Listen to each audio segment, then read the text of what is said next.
Hey everyone, I'm Ryan Howitzer and you're in the line of fire, and I am super excited about today because today we finally get to talk about Superman.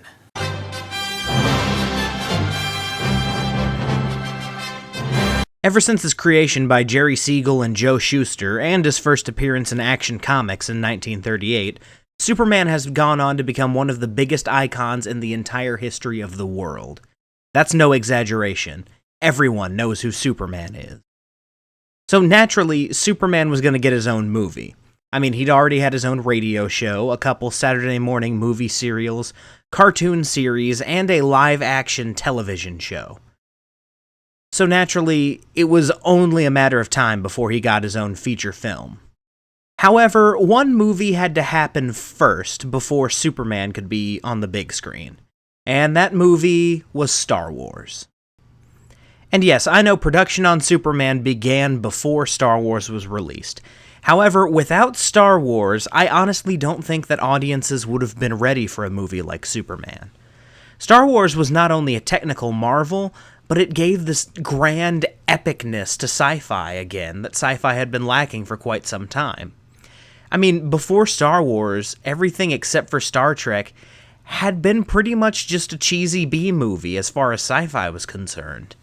But Star Wars brought that grand, big-budget epicness back to sci-fi, and that lended itself really well to the Superman movie, especially when you consider the product that they ended up turning out. Now, if you remember back to my very first video where I talked about the origins of the modern comic book movie, I said that Superman began the first comic book movie era. Now, that does not mean Superman was the first comic book movie, far from it. But what Superman was the first comic book movie to take its subject matter seriously. Elia and Alexander Salkind were the producers behind this movie, and they spent pretty much the entire 70s trying to get it made. They even had quite a battle with DC Comics just to get the rights to the character. Several directors and actors were considered, including Francis Ford Coppola behind the camera, and at one point Clint Eastwood, Sylvester Stallone, Paul Newman, Nick Nolte, and even Christopher Walken were considered for the role of Superman. It was decided that Superman the movie would be a two-part movie, with Superman 1 and 2 being filmed back-to-back. Mario Puzo, the writer of The Godfather, was hired to write the two-part script. It ended up being close to 400 or 500 pages long. Eventually, the studio decided to hire Richard Donner as the director. He did not like Puzo's script at all and brought in Tom Mankiewicz of James Bond fame to rewrite the script. Donner also didn't like the idea of an A-list actor playing Superman. He didn't want audiences to look and see, oh, that's Robert Redford, or that's Clint Eastwood. He wanted them to see Superman. After auditioning over 200 nobody actors, he finally settled on Christopher Reeve. The production of these two movies was a nightmare, to say the least. I'm not going to be able to get into nearly half of what happened behind the scenes of Superman and Superman 2, so if you want to know the full story, watch the documentary The Amazing Story of Superman. It goes into great detail on the production of this movie. Anyway, basically, the Salkinds and Richard Donner did not get along at all. They brought in Richard Lester as a co-producer to kind of mediate between the two of them, and eventually they decided just to drop the production of Superman 2 altogether and focus exclusively on Superman. After a long uphill battle to finally get the movie released, Superman was released in December of 1978 to both critical and audience acclaim. It was the second highest grossing movie of 1978 behind only Grease. At the time, it was Warner Brothers' most successful film. People simply loved Superman. Even Jerry Siegel and Joe Shuster, the creators of Superman, loved the Superman movie. Well, without further ado, let's dig into Superman the movie. Anyway, the movie opens on a curtain. And a kid reading Action Comics. How meta. But no, we truly open with one of the greatest scores of all time brought to us by the legendary John Williams. And the credits for this movie had to have looked absolutely awesome in 1978. I mean, we get credits like this all the time these days, but back then this had to look absolutely stunning.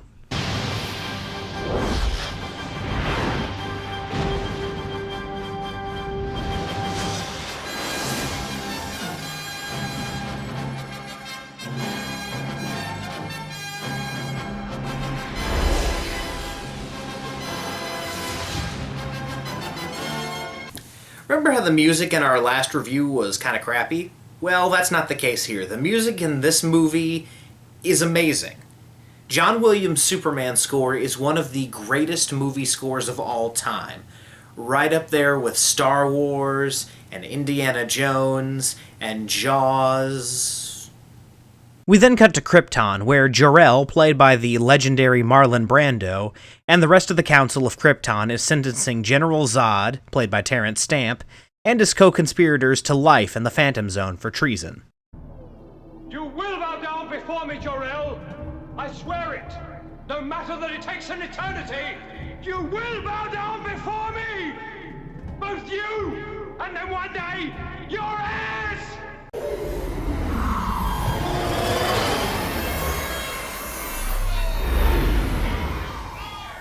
Ah yes, the General Zod staging a coup plotline that has appeared in now 3 Superman movies. Take a shot.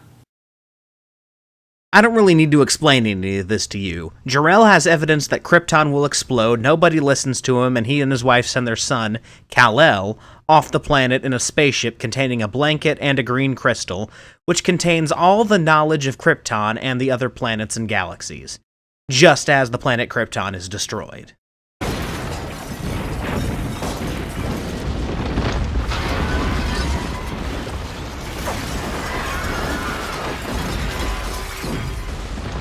I don't really understand why the scientists never believed Jor-El. I mean, did he have a history of just making crazy claims that he didn't really have any true evidence to back up? Because it doesn't sound like it. My friends, you know me to be neither rash nor impulsive. I'm not given to wild, unsupported statements. What about that time you said that the entire planet of Krypton was being carried on the back of a giant Thanagarian snare beast? Okay, I grant you that one time I was very, very wrong. And what about that time you said somebody would try to make some kind of video record of your son fighting a giant spider and 2 polar bears?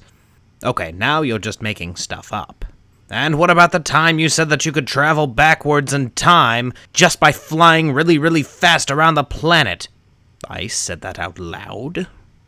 Well, I don't know what I was smoking. You can tell that Star Wars had a big impact on this movie just from looking at these Krypton scenes. I mean, these are absolutely incredible. The special effects, the shots, the camera work, everything just works perfectly. I'm even surprised at how great a performance Marlon Brando gives, especially considering that he didn't memorize his lines for this movie. The Krypton scenes in this movie are very different from the rest of the scenes in this movie. The Krypton scenes definitely have more of a science fiction feel to them. They really kind of feel like Shakespeare in space, too. And part of that is due to Marlon Brando, who is absolutely amazing in the role as Jor-El. As baby Kal-El is flying towards Earth, his father speaks to him through recorded messages that are way too advanced for a baby. Which Einstein called his theory of relativity. Embedded in the crystals before you is the total accumulation of all literature and scientific fact from dozens of other worlds, spanning the 28 known galaxies. Ah yes, I remember when my parents made me listen to Hooked on Astrophysics. Jor-El does explain the abilities that Kal will have when he gets to Earth, but again, he's a baby. He's not going to remember any of this. Kal's ship crash lands on Kansas, and who should be driving by but Martha and Jonathan Kent. Kal comes out of the wreckage and ends up picking up a friggin' pickup truck. The Kents, of course, decide to take him in after much discussion. Then we cut to teenage Kal, now calling himself Clark Kent, who's the water boy for the football team. He flirts with Lana Lang, but one of the guys on the team is kind of a douche canoe to him. Kent can't make it. They got a lot of work to do. What are you talking about? I just finished stacking all that? Oh. Oh, Brad. Wow. Douche. Clark punts a football angrily, and we see how his powers have grown as he races a train. Look at his technique, he's running like a moron. Clark ends up beating the douchebags to where they were going, and they collectively decide that such a feat of athleticism is uncool. I ran. Ran, huh? Cool. Told you's an odd ball. Let's get out of here. Hey, that kid got here faster running than we did driving. What a dweeb. Jonathan Kent sees his display of power, and he and Jonathan have a discussion about it. Clark, being a teenager, wants to use his powers for himself, but Jonathan tells him that he's meant to use his powers for so much more than that. When you first came to us, we thought that people would come and take you away because when they found out, the things you could do, and that worried us a lot. And there's one thing I do know, son, and that is you are here for a reason. I don't know, but I do know one thing. It's not to score touchdowns. This is a very good scene between Jonathan and Clark, and it's one that we're going to be examining again when I get around to my review of Man of Steel, which could take a while. So, yeah, I don't know why I brought it up either. Clark and Jonathan have a race, which causes Jonathan's heart rate to go crazy, and he ends up dying. At the funeral, Clark tells Ma Kent that he feels responsible for his dad's death. That night, Clark goes into the family barn and discovers the crystal from his ship. He then decides that it's time for him to leave Smallville. He decides to go north, and I guess he eventually just goes as north as he possibly can and ends up on the North Pole. He throws the crystal that he got from his barn, and it goes into the ground. A massive ice fortress emerges from where the crystal landed. This ice fortress is the Fortress of Solitude, as Clark is told by another recording of his father, Jor-El.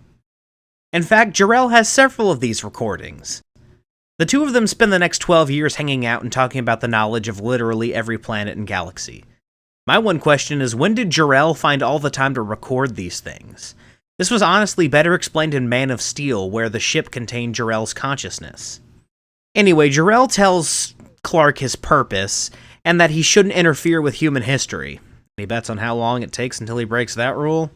We then return from space to the Fortress of Solitude, and we finally see Christopher Reeve in costume. Don't you dare ask where that suit came from. From there, we go to Metropolis, where we see the Daily Planet. Inside, Jimmy Olsen and Lois Lane banter about Lois's newest story. Lois then goes into the office of editor Perry White, where Perry is found interviewing Clark Kent. Sense of senseless killings by Lois Lane. I mean, we get psychologists, we get anthropologists, we get... Lois, you're pushing a bunch of rinky-dink tap. Christopher Reeve liked to play Clark as bumbling and a bit of a rube, and this really helps build his disguise as Clark Kent. We'll come back to this in just a little bit. We also see the beginnings of Lois and Clark's professional rivalry. Lois and Clark head out of the planet and end up getting robbed at gunpoint. Clark tries to reason with the mugger, but Lois tries to fight back. Clark ends up catching a bullet meant for Lois and fakes passing out. All right, Clark! What happened? Golly, I guess I must have fainted. We cut across town to detectives who are trailing a fat bumbler known as Otis, who is also an associate of Lex Luthor. Otis takes a secret passage through the subway to Luthor's headquarters. One of the detectives tries to follow him, but Luthor knows that they're following Otis and decides to knock the detective off. Inside Luthor's underground lair, we see Lex Luthor himself, played iconically by Gene Hackman. He and one of his associates, Miss Tessmacher, are arguing over Luthor's soon-to-be crime of the century. And let me tell you, Gene Hackman is phenomenal in the role of Lex Luthor. Why, it's the most brilliantly diabolical leader of our time, surrounding himself with total nincompoos. Gene Hackman's Lex Luthor, while different from what the comics usually portray Lex Luthor as, is very good. He's so sinister and yet so fun at the same time. Otis enters and Luthor tells him that he was being followed again. Luthor then reveals part of his plan, in that it involves real estate and 2 nuclear missiles. It's a pity that he didn't see from such humble beginnings how I've created this empire. Back at the planet, Lois and Clark are hard at work, and Clark is trying to fit in. Lois leaves for the evening, and Clark is trying to ask her out. Clark offers to take her to the airport where she's meeting the president, but she's apparently taking a helicopter there. Why? As Lois takes off, there's a serious problem, and the helicopter ends up hanging from the roof. From the street, Clark sees what's happening, and he springs into action. There's even a really funny phone booth joke.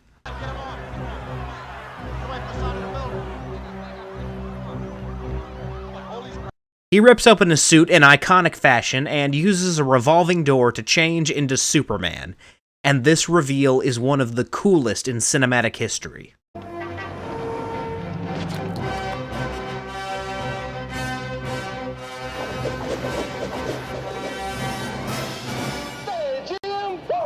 Excuse me. That's a bad outfit. Lois falls from the helicopter, but Superman ends up catching her. The helicopter falls too, but, Superman's got this. Lois goes all doe-eyed for Superman, who acts like, well, Superman should act. Christopher Reeve is literally perfect in this role. There's yet to be anyone to surpass his just sheer Superman-ness. The flying effects in this movie are phenomenal. The tagline for this movie was, "You will believe a man can fly." And in 1978, I guarantee you, people believed that a man could fly. And the most amazing thing about all this, they didn't have CGI or anything like that. I mean, they had green screen technology, which this film utilizes a lot, but they didn't have the same type of technology that we have today. All of this was done entirely with wires and green screen, and it looks amazing for the most part. Superman flies off and throughout the night stops robberies, shootouts, and even saves a cat from a tree. Superman also saves Air Force One from crashing after a lightning strike takes out an engine. Superman then goes back to the Fortress of Solitude and talks with Jor-El about his decision to help the people of Earth. Jor-El tells him to keep a secret identity because he cannot constantly help people, and he has to protect his loved ones. He also tells Superman not to view himself as infallible because it was hubris that destroyed Krypton. Luthor sees the news reports about Superman and decides that Superman is a problem that needs to be taken care of. Commit the crime of the century, a man would just naturally want to face the challenge of the century. At the Daily Planet, Perry tells every reporter that Superman is their top priority, and they need to find out all that they can about him. Lois receives a note from Superman telling her that they will meet and talk at her place. Superman ends up showing late, jerk, but the two of them talk. Lois begins by interviewing him, but it quickly gets intimate and kind of awkward. And how big are you? How tall are you? About 6'4". And Superman ends up revealing a bit too much in this interview. Specifically the fact that he can't see through lead. Ladder must be made of lead. Yes it is, so? Oh, you see, I sort of have a problem seeing through lead. He tells Lois that he's from Krypton and he fights for truth, justice, and the American way. Yes, I'm here to fight for truth and justice and the American way. They get on the subject of how fast Superman can fly, and they end up flying together. This leads to one of the weaker scenes in the movie. I know I just said the flying in this movie was phenomenal, but this scene goes on way too long. It starts off kind of fun, romantic, and even cool looking, but it drags and it drags and it drags. On the DVD, it takes up literally 2 scenes. That's ridiculous. Finally, Superman brings her home, and Lois is the one who actually comes up with the name Superman. What is Superman?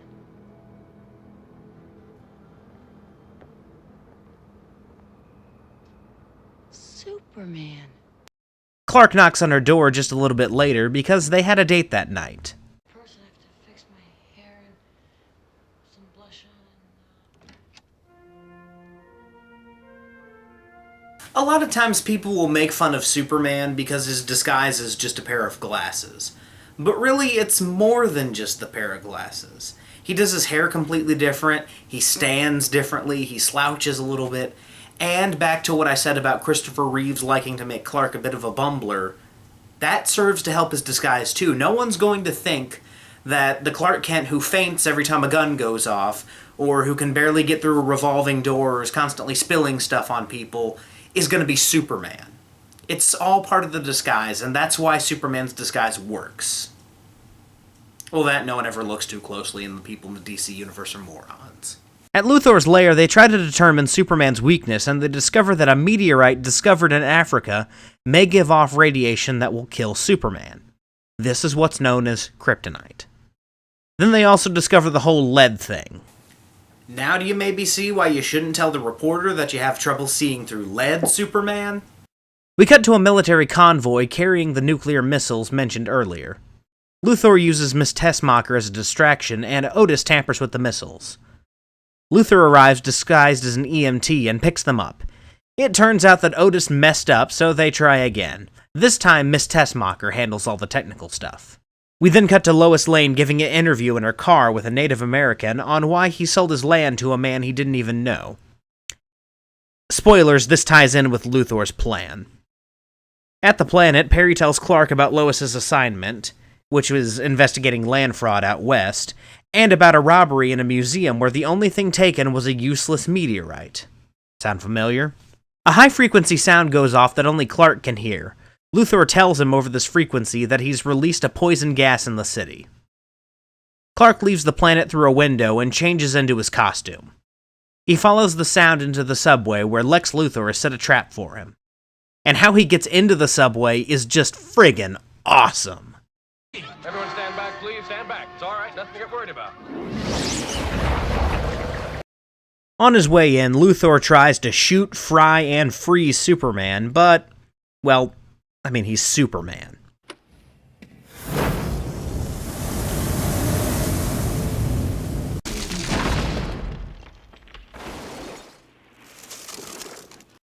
Eventually, Superman gets through all the defenses and breaks down the door to Luthor's lair. Luthor reveals that the gas was a ploy and that he's using the nuclear missiles to destabilize the San Andreas Fault and drop the West Coast into the ocean. Why, you may ask? Well, so that his real estate, which was once worthless, now becomes the new West Coast. I know, it's a little bit silly. Back with the military, the missiles are going off course. Luthor reveals that the missiles are going in two separate directions, and that only Luthor can stop them. Superman assumes that Luthor is hiding the detonator in a lead box, but instead, the box contains kryptonite. Luthor puts the kryptonite on Superman and throws him into the swimming pool. He also reveals that the other missile is going in the complete opposite direction. It's actually headed for Hackensack, New Jersey. Miss Tessmacher doesn't take too kindly to this because, well, her mom lives in Hackensack. Luthor leaves, laughing all the way.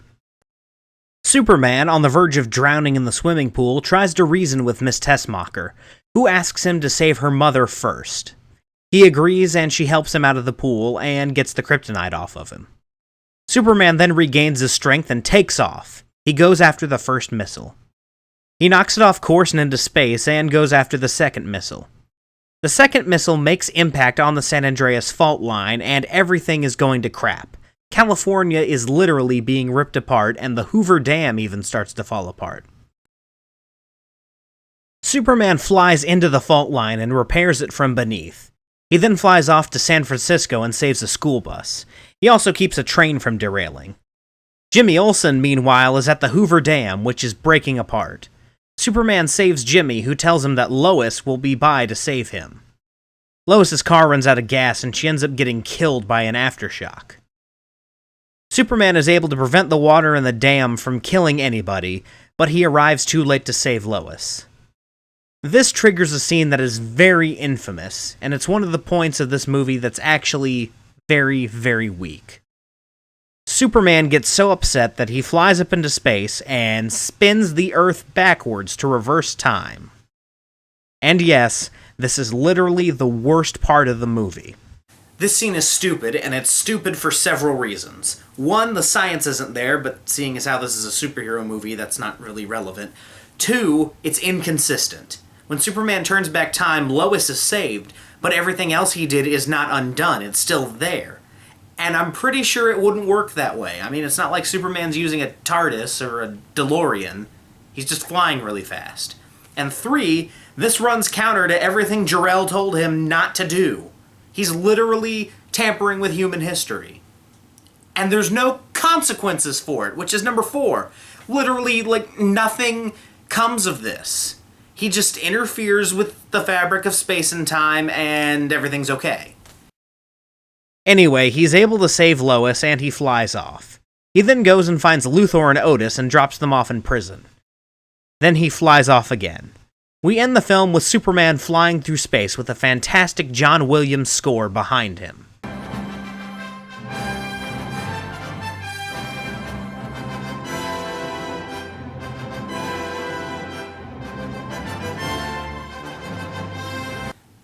So what do I think of this movie? Well, this movie is spectacular. In spite of some of the goofiness and the sheer insanity of the time travel plot, This movie is absolutely iconic. The performances are iconic. The script is iconic. The score is iconic. Everything about this movie just oozes iconography. Marlon Brando is still the definitive Jor-El. No one has come even close to the lofty heights of his Jor-El. Likewise, Christopher Reeve is the quintessential Superman. He gets right everything, the charm, even the anger, just everything about Superman you can see just in Christopher Reeve's one performance in this movie, and he goes on to do even better in the sequel. The rest of the cast is pretty good too, especially Margaret Kidder as Lois Lane. Now, as the movies go on, she'll get less and less good at her job, but in this movie, she's great. Now, like I said, there is some silliness in this movie, and the time travel plot is kind of unforgivable. However, all that aside, Superman the movie is a very, very excellent movie, and it deserves all the praise that it gets. Without this one movie, we wouldn't have any of the superhero movies that we have today, both good and bad. This is the movie that started it all. This is the movie that proved to Hollywood that people can take superheroes seriously in movies. Now, the only person to do that in the following 20 to 30 years would be Tim Burton. Everyone else just kind of threw that out the window. But it's coming back, and we're seeing that, yes, superheroes can be taken seriously as movies. So, I guess without Superman, we wouldn't have that. Also, the movie is a technical marvel. For its time, this was the cutting edge. This movie rivals Star Wars for best effects of the 70s, and I stand by that 100%. It's got a 93 percentage on Rotten Tomatoes. This movie is phenomenal. So I highly recommend that you watch Superman the movie if you haven't seen it, and I'm giving this one a 9 out of 10. Well, true believers, that's it for today, but tune in next time when Sin City is in the line of fire. I'm Ryan Howitzer, and I'll see you.